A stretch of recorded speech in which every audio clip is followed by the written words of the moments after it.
The space station Karth 9 was loud, crowded, and tense. Different alien races moved through metal halls under bright white lights. Humans were rare here and not welcome.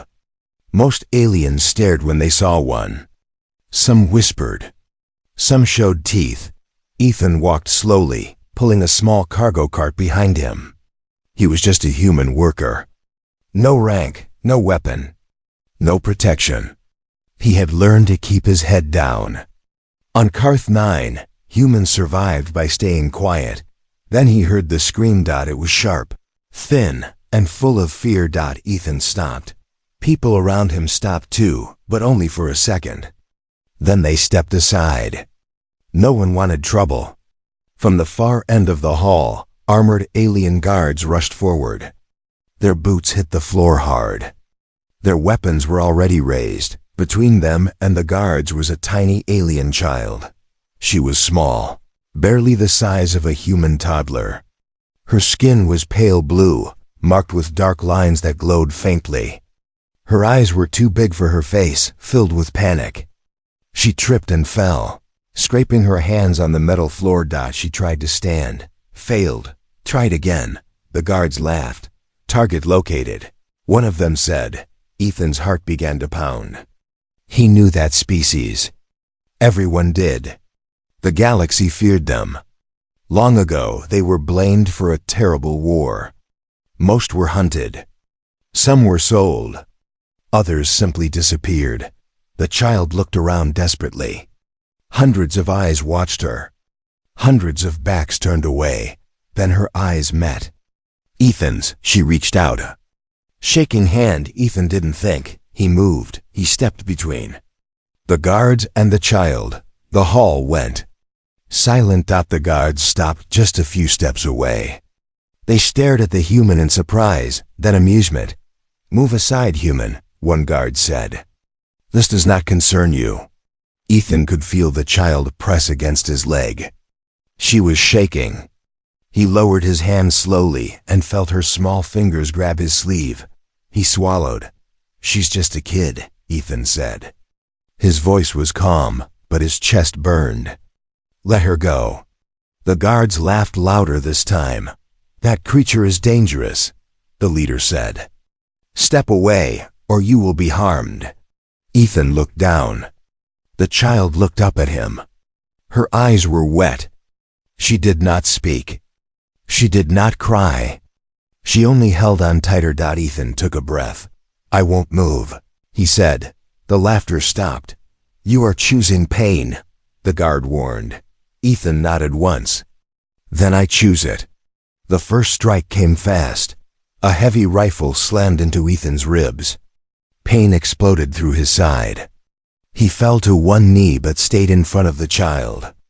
Another blow hit his back. The crowd gasped. Some aliens recorded. Others turned away again. "Last warning," the guard said. Ethan coughed. Blood filled his mouth. He wiped it away with shaking fingers. Slowly, painfully, he stood back up. He looked down and spoke softly, only for the child to hear. "I promised," he said. "I will protect you." The guard punched him in the face. Ethan fell hard. The floor was cold. His vision blurred. He felt boots kick his side, his legs, his arms. Pain burned everywhere. Still, he rolled, placing his body between the guards and the child. She screamed again. That scream echoed through the station. Security alarms began to howl. Red lights flashed.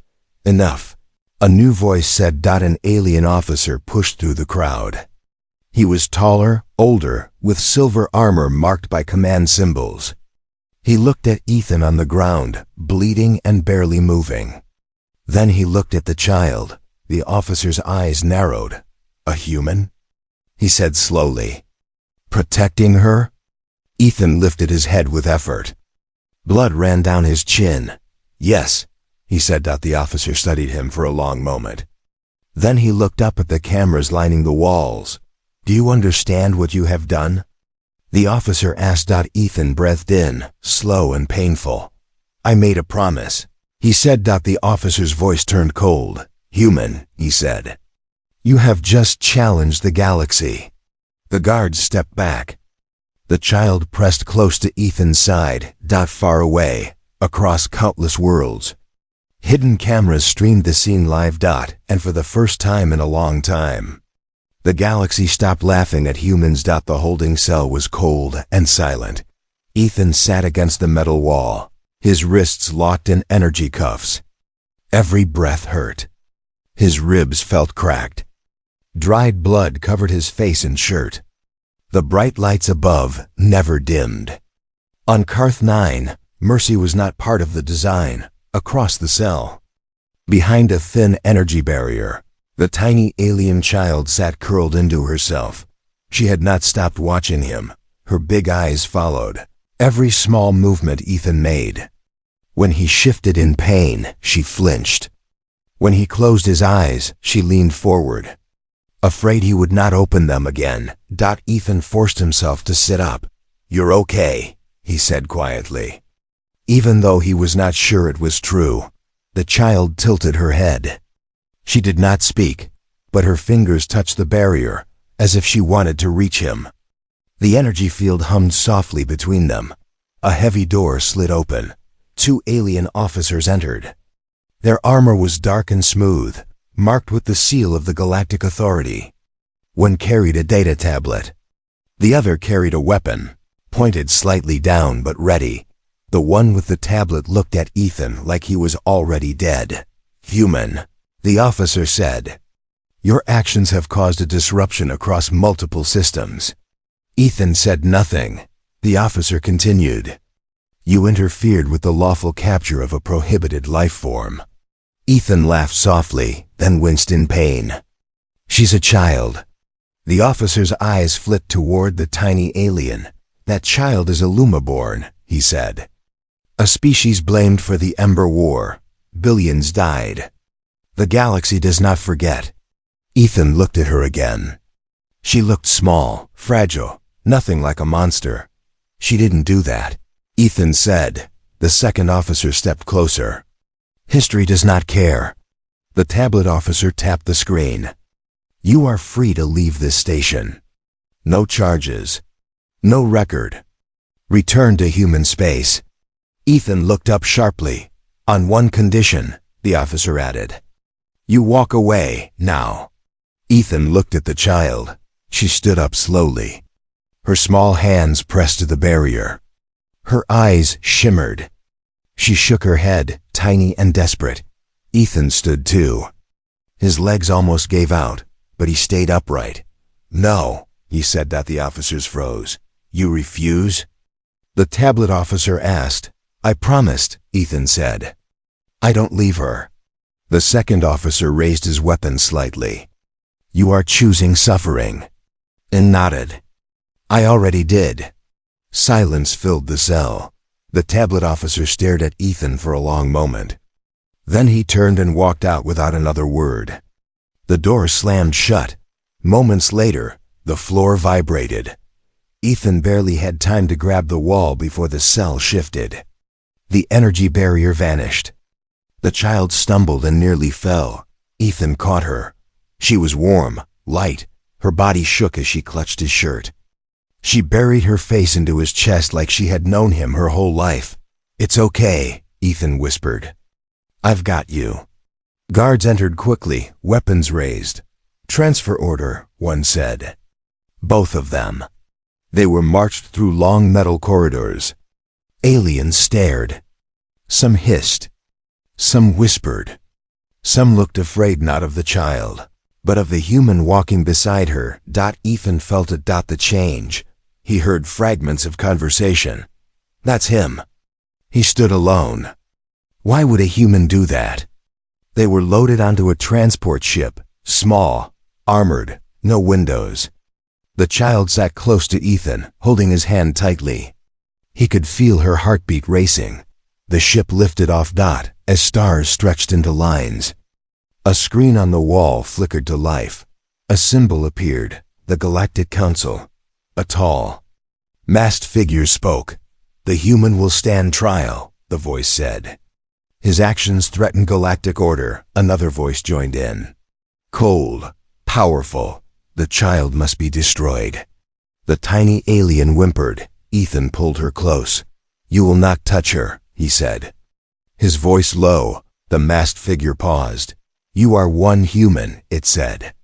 Do you think your species will fight for one alien child?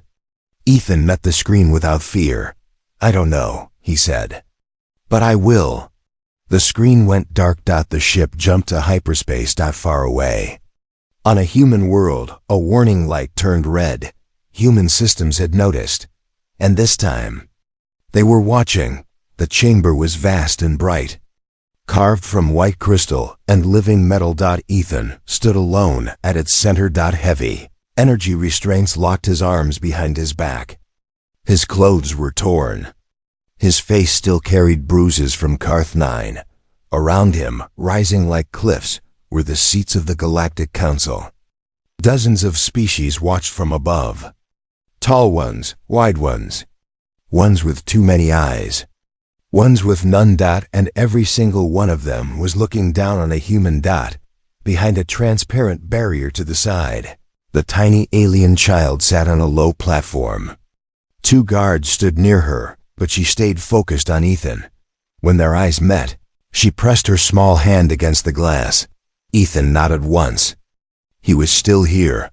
A deep voice echoed through the chamber. This council is now in session. A massive alien with stone-gray skin leaned forward. Human Ethan Ward, it said. You are charged with interfering in galactic security, protecting a forbidden species, and spreading instability across multiple systems.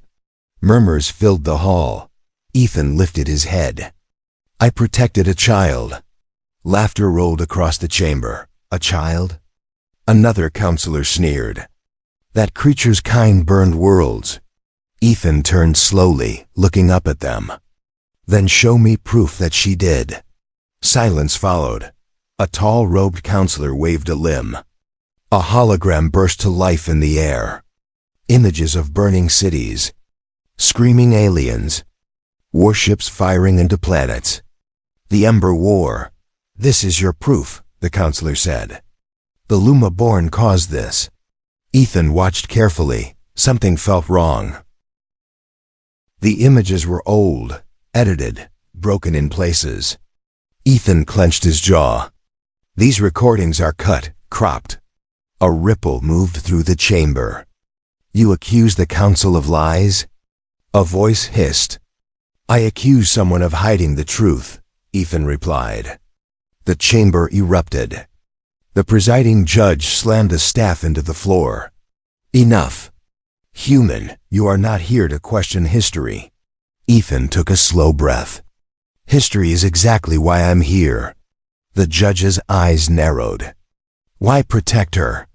Ethan looked at the child. She was shaking, but she did not cry. She stayed seated, small and alone, in a place built for giants. Because no one else would, Ethan said. And because humans don't leave kids to die. The chamber fell quiet again. A counselor with gold armor leaned forward. You had a choice. Freedom, safety, return to your people. Why refuse? Ethan swallowed. If I walked away, I'd lose what makes me human. More whispers. The judge raised a claw. This council will decide the child's fate. A cold voice cut in. She must be destroyed. All eyes turned. A towering alien noble stepped from the shadows. His robe shimmered with power symbols. His presence bent the room. The galaxy will never be safe while her species lives, the noble said. The child flinched. Ethan stepped forward despite the restraints. She's not a threat. The noble smiled thinly. That is what makes her dangerous. The judge nodded slowly. The council will deliberate. Lights dimmed. A low hum filled the chamber. Then, a sharp tone rang out. Data breach detected. Holograms flickered. The war images glitched. New files forced their way through. A human symbol appeared. Gasps filled the hall. A calm human voice spoke. This is the United Human Data Archive. We are submitting classified historical records related to the Ember War. The council shouted in protest. The noble turned sharply. This is illegal. The voice continued. The records show the Lumaborn were not the attackers. They were used as shields, blamed to hide another empire's crimes. The child looked up confused. Ethan's heart raced. The holograms changed. Clear footage. Full timelines. Orders given by another power. The lie was breaking. The noble roared. Shut it down. The judge pounded the floor. Silence. But it was too late. The chamber erupted into chaos. The human voice ended with one final line. This data was released because one human kept a promise. Guards rushed forward. The noble pointed at the child. Seize her. Ethan moved without thinking. He lunged toward the barrier, slamming into it as guards raised weapons. The child screamed his name. The judge shouted, "Order!" But fear had already taken hold. Outside the chamber, alarms began to wail. For the first time in centuries, the Galactic Council realized something terrifying. Humanity had entered the conversation, and it would not leave quietly. The council chamber shook with noise and fear. Alarms rang from every wall. Lights shifted from white to red. Council members shouted over one another, their calm masks gone. The truth was no longer hidden. The lie that had ruled the galaxy for centuries was breaking apart in front of everyone. Ethan stood frozen for a moment. Still held by restraints, watching history collapse. The human data feed stayed active. More images appeared. Clear ones. Full recordings. Orders signed by alien leaders. Fleets attacking innocent worlds, then blaming the Lumaborn to escape punishment. The Ember War was not a tragedy caused by monsters. It was a crime covered by power. The tiny alien child stared at the images. She did not understand the details, but she felt the shift.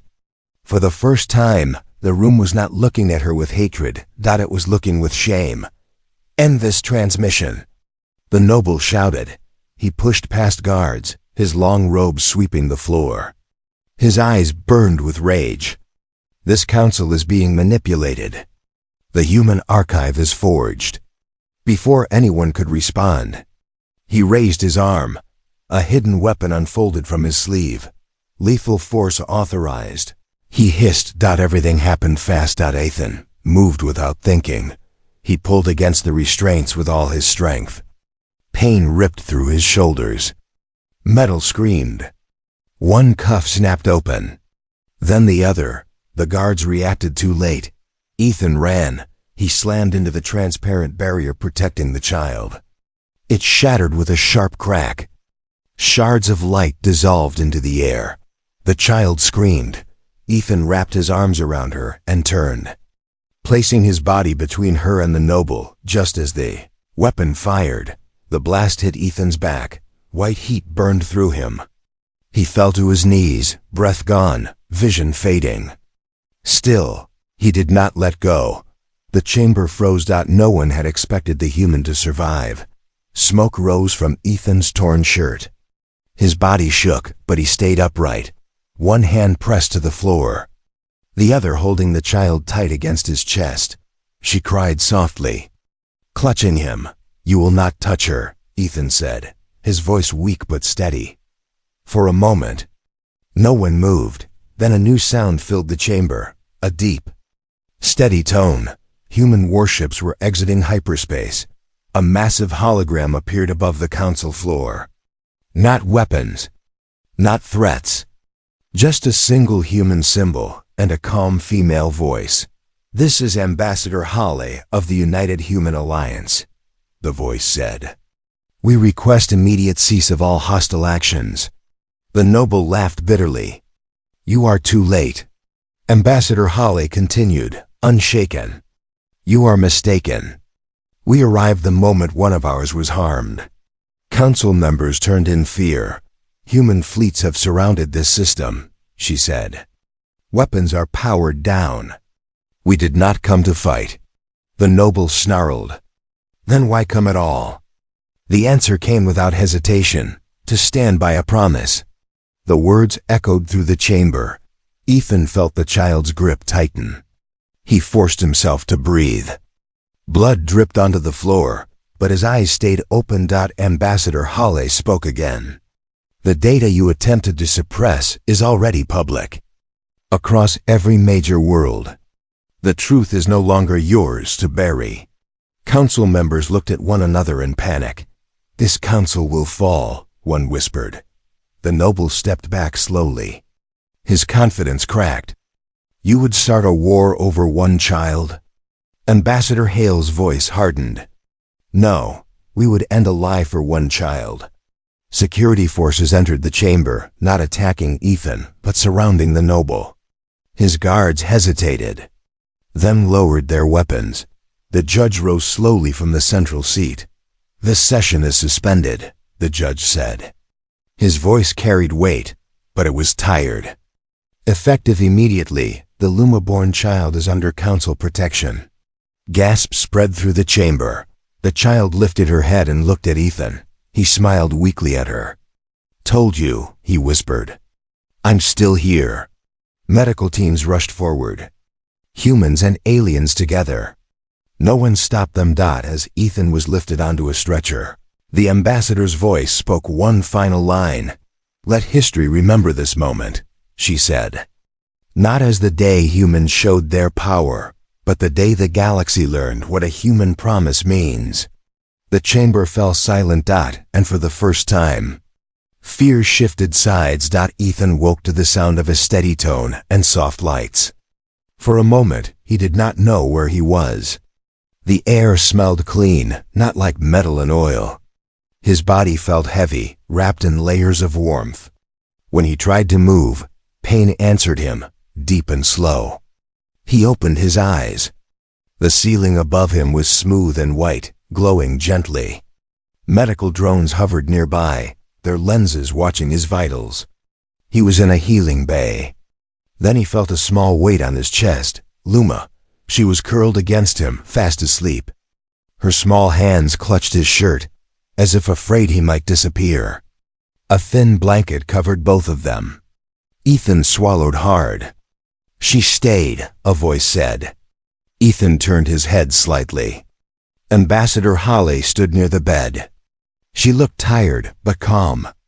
Behind her, the large window showed the stars, slowly drifting past. How long? Ethan asked. 3 days, she said. She refused to leave you. Ethan closed his eyes for a second. Figures. Hale smiled faintly, then her expression turned serious. The galaxy is changing, Ethan, fast. She activated a screen. News feeds filled the air. Alien worlds arguing. Councils collapsing. Leaders being arrested. The noble who had ordered the attack was dragged away in restraints. The truth spread everywhere, Hale said. Your trial broke more than one lie. Ethan watched silently. Some worlds are angry, she continued. Some are afraid, and some are asking questions. About Luma? Ethan asked. About humans, Hale replied. The screen shifted. Footage of human fleets. Not firing. Not threatening. Just waiting. They're calling it the quiet line, Hale said. Human ships forming a boundary around Luma-born space. No attacks. No speeches. Just presence. Ethan exhaled slowly. And the council? He asked. Shattered, Hale said. They declared Luma innocent. Her species too. But declarations don't erase hatred. As if hearing her name, Luma stirred. She opened her eyes and looked at Ethan. When she saw he was awake, her face lit up. She made a small sound and hugged him tighter. I'm here, Ethan whispered. Still here. She pressed her forehead to his chest. A soft chime sounded. An alien delegation entered the bay. Different species. Some old, some young. They stood awkwardly, unsure. One stepped forward. A tall alien with silver markings, the same judge from the council chamber. "We come with terms," the judge said. Ethan raised an eyebrow. "Terms?" The judge nodded. "Protection for the child. A safe world, resources, education, no hunting. No bounties. And the price?" Ethan asked. The judge hesitated. "She must be placed under council care." Luma tightened her grip. Ethan felt it. The fear. "No," he said immediately. The judge frowned. "Human, this is the best offer the galaxy can give." Ethan looked down at Luma, then back at the judge. "You want her safe," Ethan said. "So do I, but she's not a symbol. She's not a case file. She's a child." The room was silent. Ambassador Hale stepped in. "The United Human Alliance proposes an alternative." All eyes turned to her. "Under emergency interstellar law," Hale said, "a sentient child without guardians may choose a protector." The judge stiffened. "That law has not been used in centuries." Hale nodded. "Because no one was willing to stand." Luma slowly lifted her head. She looked around at the aliens. Then she looked at Ethan. She pressed her small hand over his heart. "He stays," she said softly. Her first clear words. The room froze. The judge closed his eyes for a long moment. Then he nodded once. "So be it," he said. "Let the record show. The child has chosen a human." As the delegation left, Holly let out a breath. "You just changed interstellar law." Ethan smiled weakly. "Wasn't trying to." Outside the bay, alarms suddenly blared again. Hale's expression hardened. "We have a problem." A new feed appeared. Radical fleets. Old enemies. Hate groups united by fear. "They've placed a bounty," Holly said. "On you." Ethan looked down at Luma, then back up. "How much?" he asked. Hale's jaw tightened. "Enough to start a war." Ethan's smile faded. He pulled Luma closer. Then he said the words that would echo across the stars. "Then let them come." The attack did not come with a warning. It came with silence. Human sensors picked it up first. A faint shift in space, barely visible. Not a fleet. Not an army. Something smaller, faster, designed to kill one target and vanish. Assassins. Ethan felt the ship change course before any alarm sounded. The lights dimmed slightly. Luma looked up at him, confused. "What is it?" she asked softly. Ethan did not answer. He already knew. The floor shook. Explosions tore through the outer hull. Emergency shields snapped into place. Gravity stuttered. Luma screamed as the ship lurched sideways. Ethan grabbed her and rolled off the bed, shielding her with his body as sparks rained from the ceiling. "Emergency breach on Deck 5, a voice echoed. "Hostiles aboard." Human security teams moved fast. Boots thundered through the corridors. Doors sealed. Weapons charged. But the attackers were not normal soldiers. They came through the walls. Dark figures phased into the medical wing, their armor bending light. Their weapons hummed low, deadly, and quiet. They ignored everyone else. They looked only at Ethan. "Target confirmed," one said. Ethan stood slowly, placing Luma behind him. His body was still weak. His injuries had not fully healed. He could barely lift his arms. Still he stepped forward. "You're not taking her," he said. The assassins did not answer. They fired. Ethan moved without thinking. He pushed Luma aside and took the blast across his shoulder. Pain burned through him like fire. He crashed into the wall, vision flashing white. Luma screamed his name. Human guards opened fire. The hallway exploded with noise and light. 2 assassins fell. The others advanced, stepping over their fallen without pause. One reached Luma. Ethan roared. He forced himself up, grabbed the fallen weapon, and fired wildly. The blast hit the assassin square in the chest, throwing it backward into a wall. Another assassin turned, weapon rising. A human soldier stepped in front of Ethan and took the shot. He fell without a sound. Ethan stared. Then something inside him broke. Human forces flooded the wing. Not in chaos. In perfect order, silent, precise. The remaining assassins were eliminated in seconds. The hallway fell quiet again. Smoke hung in the air. Ethan dropped to his knees. Luma ran to him and wrapped her arms around his neck, crying. He held her tightly, shaking. "I'm sorry," he whispered. "I'm sorry." Human medics rushed in. One tried to pull Ethan away. "No," Luma shouted. "He stays." The medic froze. Ethan looked up at the human commander entering the hall. The man wore no medals, only a simple human emblem. "Status?" the commander asked. "Threat neutralized," a soldier replied. But this was not random. These were hired. The commander nodded. "We know." He looked at Ethan. "The bounty is being answered." Ethan stood with effort. "Then stop them." The commander shook his head. "No," Ethan frowned. "What?" "We will not hunt," the commander said. "We will protect." He activated a display. Human fleets repositioned across multiple systems. Not attacking. Blocking routes. Cutting off access. "The quiet line just became the shield line," the commander said. Luma looked at the stars on the screen. "All for me?" Ethan knelt beside her. "For the promise." The commander continued. "The galaxy is watching. They expect humans to strike back. Instead, we stand." Alien worlds began responding. Some closed borders. Some sent aid. Some joined the line.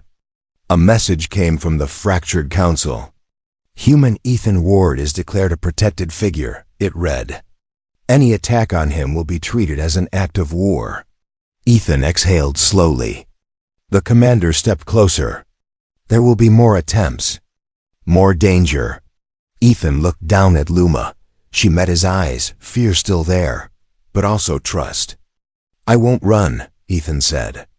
The commander nodded. "We know." As the ship resumed its course, a new truth spread across the galaxy. Humans were not feared because they were violent. They were feared because once they decided to protect someone, they never stopped. The war never came. That was what shocked the galaxy the most. After the assassins failed, everyone expected human fleets to strike back. Old enemies waited. Weapons were charged.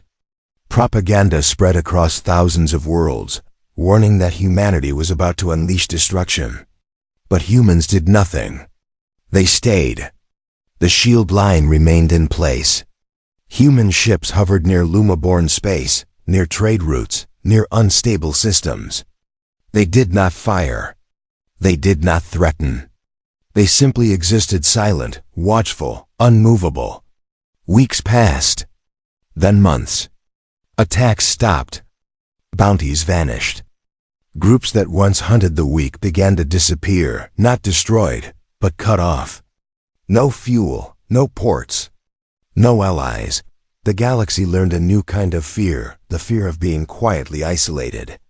Ethan watched it all from a small human-built station near the edge of neutral space. He stood by a wide window, one hand resting on the glass. His body still carried scars. Some would never heal.